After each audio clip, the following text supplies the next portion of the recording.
다음은 종도사님 도운 시간입니다. 이번 달은 동서 영성문화의 근원과 삼성조 문화의 핵심이라는 주제로 독일 1145년 양력 4월 25일 청주에서 했던 환단곡의 북콘서트 말씀이 실렸습니다.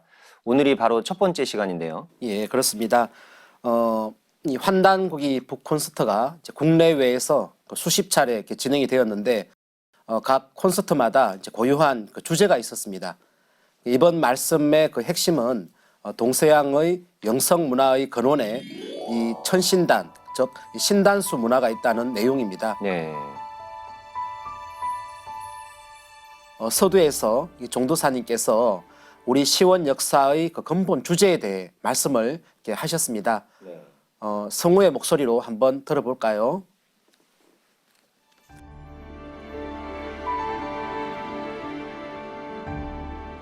한민족의 시원 역사의 근본 주제는 무엇일까요?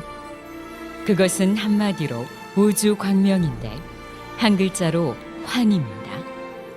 밝을 환자입니다. 그러면 근대사의 주제는 무엇인가? 그것은 두 글자로 개벽입니다. 근대사의 주제는 인류 창세 역사의 보편 주제인 우주 광명을 복원하는 것입니다. 이 개벽은 구체적으로 후천 개벽, 가을 천지 개벽입니다. 우리가 살고 있는 우주가, 즉 하늘과 땅과 인간이 새 질서로 태어나는 것입니다. 다시 말해서 온 인류가 우주 질서와 더불어 새롭게 태어나는 것입니다.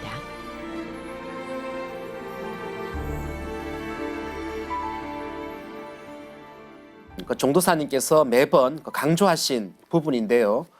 시원 역사의 그 근본 주제를 한 글자로 이렇게 환으로 이렇게 정의를 하셨습니다. 그리고 이제 근대사의 근본 주제는 이 두 글자로 개벽으로 이렇게 정의를 하셨는데요. 우리들의 역사 의식을 크게 열어주는 그 말씀이죠. 네, 맞습니다. 본론으로 들어가서요.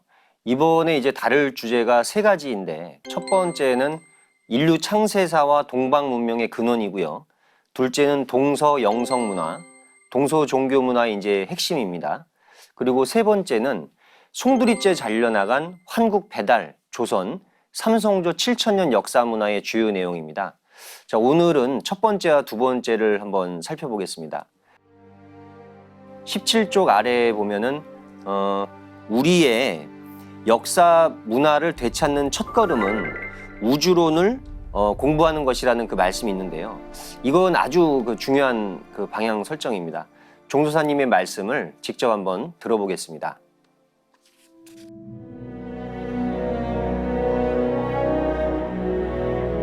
동서양의 깨달음 공부는 하늘과 땅과 인간을 함께 보는 우주론을 바탕으로 해야 그 열매를 맺게 됩니다. 이 동방의 전통 우주관을 우주역학이라 하기도 하고 때로는 삼신우주관이라는 전통 문화 언어로 말하기도 합니다. 이것을 쉬운 말로 대한사관이라 합니다. 대한사관은 우리 한민족 정통 신교 우주관을 근거로 한 본래의 우리 역사관입니다.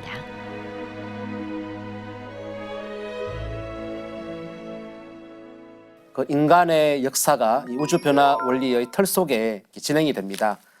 그래서 이 우주 변화 원리, 즉 역도에 대한 공부와 역사 공부가 함께 병행되어야 합니다. 네. 17쪽을 보면요, 또 하나 동방 창세 문명사의 근원을 밝히는 중요한 용어로 이 삼황을 말씀하고 계시는데요.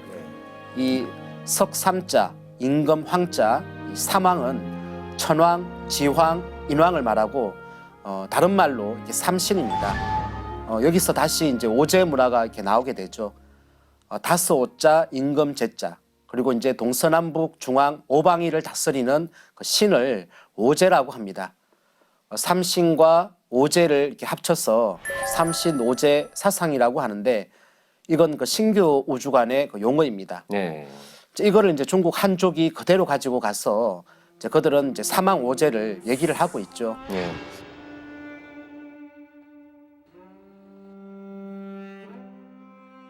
환단고기에서는 이제 사망을 인격화해서요. 환인천재, 환웅천왕, 단군왕검 세 분으로 이제 이야기를 하잖아요. 그러니까 중국의 사망오제 문화가 우리 동방의 신교 우주관인 삼신오제를 가져갔다는 것은 이건 아주 중요한 이제 지적인데요. 종도사님께서 동방 문화의 원형을 밝혀주는 동방 천자 문화의 근원을 밝혀주시는 그 명구를 두 개 말씀하셨습니다. 예, 그렇습니다. 먼저 이 동황태일인데요. 네. 우리가 이제 중국 곳곳에 가보면 이 현판으로 만날 수 있는 글귀입니다. 동황태일은 그 초나라의 그 시인 구런의 그 초사에 나오는 첫 번째 그 시의 제목입니다. 동황, 즉 좀 전에 말한 이 사망은 동황인데요. 이 동쪽의 황제들인데 그분이 바로 태일이다. 이 태일은 동방의 우주론 그리고 인성론, 영성론에서 그 최고의 자리를 가리키는 말입니다. 네. 정치적으로는 그 상제님의 그 아들 그 천자를 상징하기도 하죠. 그리고 또 하나의 그 문구가 자기 동래라는 말입니다. 자색 기운은 그 동쪽에서 온다. 즉 이 중국 태산에 올라가는 그 입구에 그 현판으로 이 자기 동래가 있는데요. 저 말은 원래 이제 노자가 그 함곡관을 넘으면서 서준 그 글귀라고 하죠. 자기 동네에서 이 자는 그 보라색을 상징하고 또 이 천자를 상징을 합니다.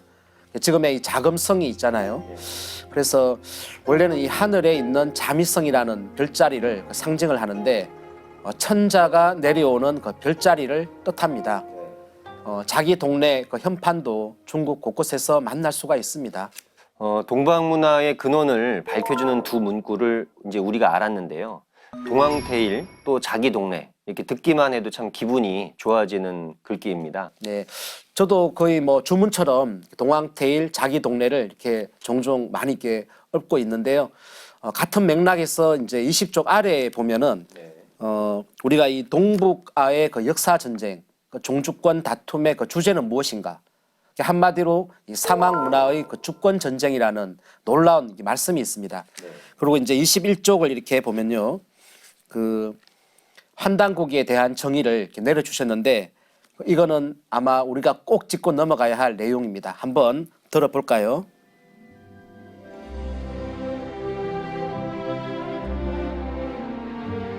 환단고기는 우리가 궁금히 여기는 삶의 근본 문제에 대해서 포괄적으로 말하는 인문학의 원전이라 볼 수 있습니다. 환단고기는 둘째로 인류 황금 시절 원형 문화 원전이면서 제왕학의 원전입니다.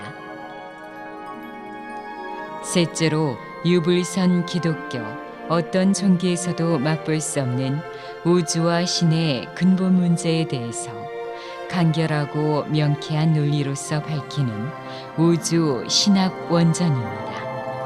넷째로 인류가 유불선 기독교 이전에 기도와 수행을 어떻게 했는지 알 수 있게 해주는 인류 수행 문화의 원전입니다.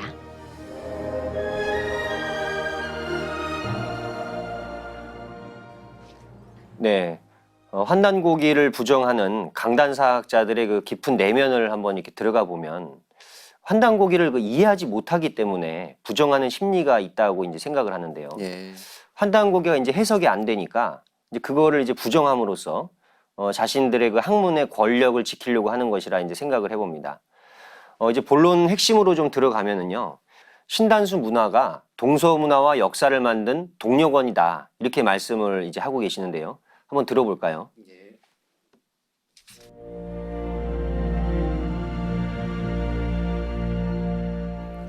동서양 영성문화의 근원, 동서의 문화와 역사를 만들어 나간 동력원은 무엇인가?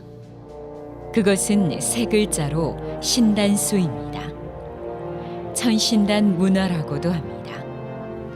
인간의 역사와 문화를 만드는 창조적 힘이, 그 영성이 신단수에서 나옵니다.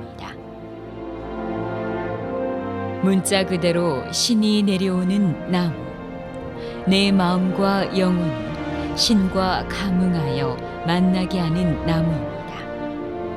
이것은 역사에서 보면 배달시조 환웅이 신단수 아래에 내려오심으로써 시작된 동방 역사와 연관됩니다.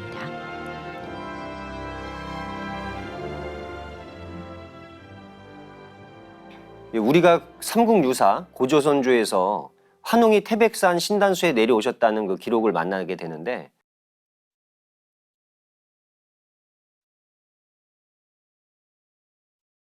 여기서도 그 태백산은 깨달음, 그리고 기도, 수행문화의 성지이고 신단수는 동서 영성문화의 상징어라고 할 수 있습니다.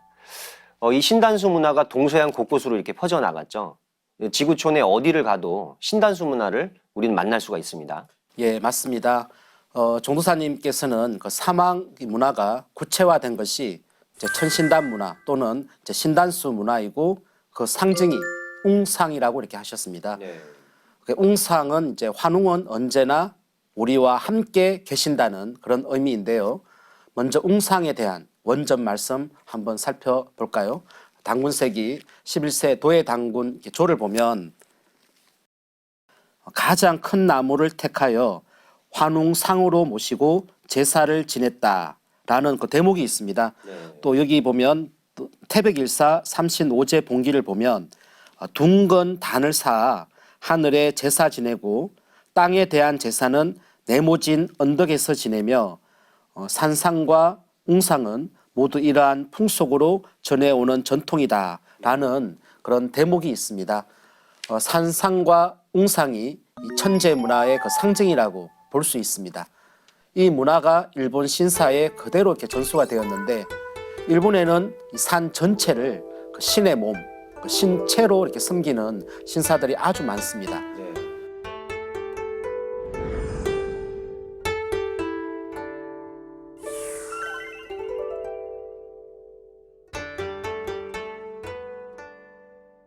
그렇다면 이제 일본의 이 신사 문화는 어떻게 탄생했을까요?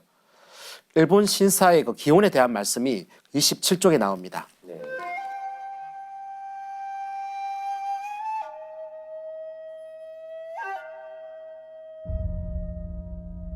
지금으로부터 약 2040년 전 신라 3세 유리왕의 아들 천일창이 7가지 보배를 가지고 신단수를 모시고 일본으로 갔습니다. 천일창은 천일, 하늘에 태양빛을 쏘아주는 창이라는 말입니다. 이것은 화랑문화의 원형이라 할 수 있습니다. 우주광명의 생명력을 인간 가슴에 꽂아주는 당대의 제사장 천일창으로부터 신단수를 받아서 일본의 신사문화가 열렸습니다. 그때 모시고 간 신단수가 바로 유명한 쿠마노 히모로기입니다. 히모로기는 하늘에서 내려온 신령한 나무입니다. 이 쿠마노 히모로기는 환웅 천왕으로부터 우주광명 신법을 전수받고 우주의 통치자 삼신 상제님을 모시는 웅족 제사장들이 수호하던 신단수입니다.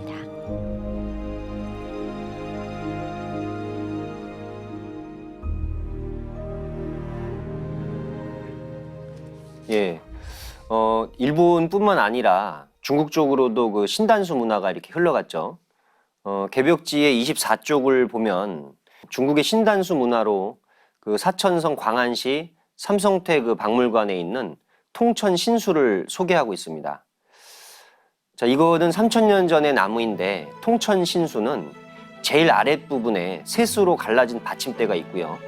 나무의 원 줄기가 이제 셋으로 나눠지고 거기에 각각 3마리의 새가 이렇게 앉아 있어요. 나무는 상중하 세 부분으로 나누어져 있고 모두 9마리의 하늘새가 이렇게 있습니다. 이거는 천삼, 지삼, 인삼, 삼삼은 구로 해서 천부경 문화죠. 종도사님은 통천신수, 하늘과 통한다는 표현에서 신단수의 근본 정신을 잘 표현했다고 하셨습니다. 그리고 이 신단수 문화가 서양으로도 전수가 되었는데 서양 문화의 근원이라고 하는 수메르에도 바로 이 신단수 문화가 있죠. 예, 그렇습니다. 저 그림은 그 4,000년 전에 그 수메르 문명을 통일한 아카드 왕국의 그 사르곤 대왕 옆의 그 신단수입니다. 여기도 보면 나무의 잎이 전부 삼수로 되어 있습니다. 이건 동방 삼신 문화를 상징하는 것입니다. 이 신단수 문화가 이제 후세 유대 문화 그리고 이슬람 문화에 그대로 흘러 들어갔습니다. 잘 알다시피 이 구약의 첫 페이지에 생명나무와 이제 선악과 나무가 이렇게 나오게 되는데요. 이 중에서 이제 생명나무가 바로 이 신단수라고 볼 수 있습니다. 그 이슬람의 그 성지 메카의 카바 신전에도 신전 내부에 그 삼신을 상징하는 그 세 개의 그 신단수가 있는데요. 정도사님께서는 그 신단수가 동서양 문화에 함께 보이는 것은 동서 문명의 끊임없는 그 교감 속에서 이 동방 사막 문화의 우주 사상 또 이 우주 영성 문화의 원령이 이동을 해서 서양의 그 종교 문화에 거대한 성전 중심으로 자리를 잡은 것이라고 말씀을 해주셨습니다. 예, 참 이 환단고기를 통해서 비밀 코드가 다 풀리는데요. 예, 그렇습니다. 오늘 다 소개를 못했지만 그 밖에도 재미있는 내용들이 많습니다. 일본 신사문화의 출원지는 백두산의 압록강에서 발원한 압시족이라는 그 이야기가 나오고요. 또 동방 제사장 문화를 그대로 가지고 있었던 멜기세덱, 구약에 나오는 살렘왕에 대한 내용도 있습니다. 시청자분들께서는 12호로 개벽지를 구입하셔서 읽어보신다면은 동서문화를 관통하는 데 큰 도움이 될 거라는 말씀을 또 드립니다. 자, 그러면은 종도사님 도운 말씀은 다음 시간에 계속 이어서 전해드리도록 하겠습니다.